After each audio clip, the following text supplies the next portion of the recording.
S'agissant de la nationalité de l'auteur de l'infraction, elle est un élément indispensable tant qu'elle est le point de distinction entre la trahison et l'espionnage. En effet, ce critère de nationalité permet de distinguer l'infraction de trahison de celle d'espionnage, qui ne peut être perpétrée que par un étranger. Dans la doctrine là-bas, il y a Tshibungu Boni, à la page 732. Dans les cas d'espèce, la Haute Cour militaire relève que le prévenu Joseph Kabila Kabange est de nationalité congolaise.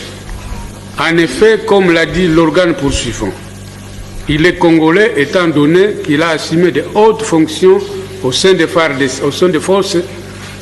armées de la République démocratique du Congo à l'époque où il était militaire et pour avoir été candidat président de la République démocratique du Congo, fonction suprême occupée par lui pendant 18 ans, et pour cette vie reconnaître le statut de sénateur à vie. En outre,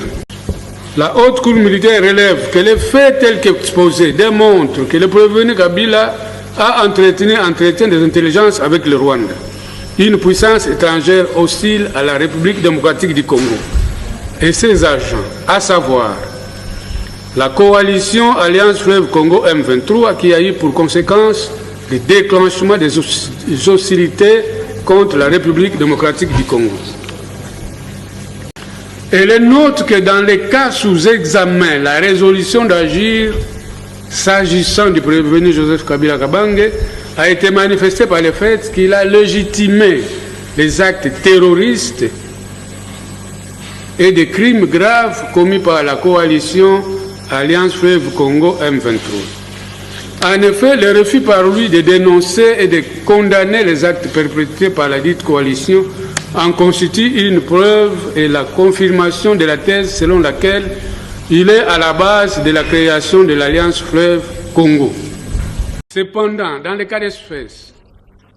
la juridiction de CEIAC constate qu'en dépit des allégations de la partie civile et de Congo et des autres parties civiles d'ailleurs,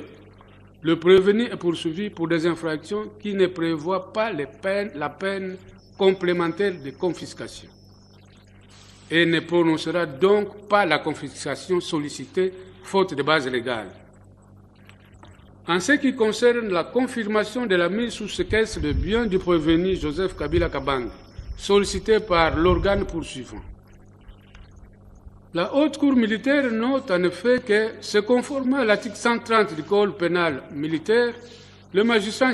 instructeur, à l'occasion de l'instruction du dossier judiciaire RMP numéro 0952-LB-25, ouvert à charge de l'inculpé Joseph Kabila Kabange, a mis sous séquestre certains biens meubles supposés appartenir à ces derniers, dont la liste est versée au dossier de la cause. Il en est de même du certificat d'enregistrement numéro volume 539 folio 151 portant sur une parcelle de terre située au numéro 7557 du plan cadastral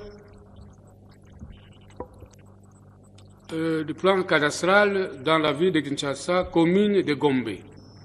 d'une superficie de 40 ar, 12 ar, 69 centiares.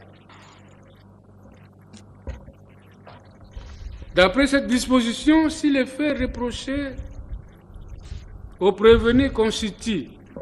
les infractions, c'est l'article 130, constituent les infractions de trahison, de désertion à l'étranger, de détournement des deniers publics ou des effets appartenant à l'État, ou s'il s'agit d'une insoumission ou d'une désertion pour lesquelles les inculpés ne comparaissent pas devant l'officier du ministère public, le magistrat chargé de l'instruction de l'affaire est tenu de mettre sous séquestre l'ensemble des biens de l'inculpé.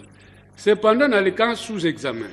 la Haute Cour militaire relève que l'organe de la loi poursuit les prévenus précités sur pied de l'article 182.1 du Code pénal ordinaire et non sur pied de l'article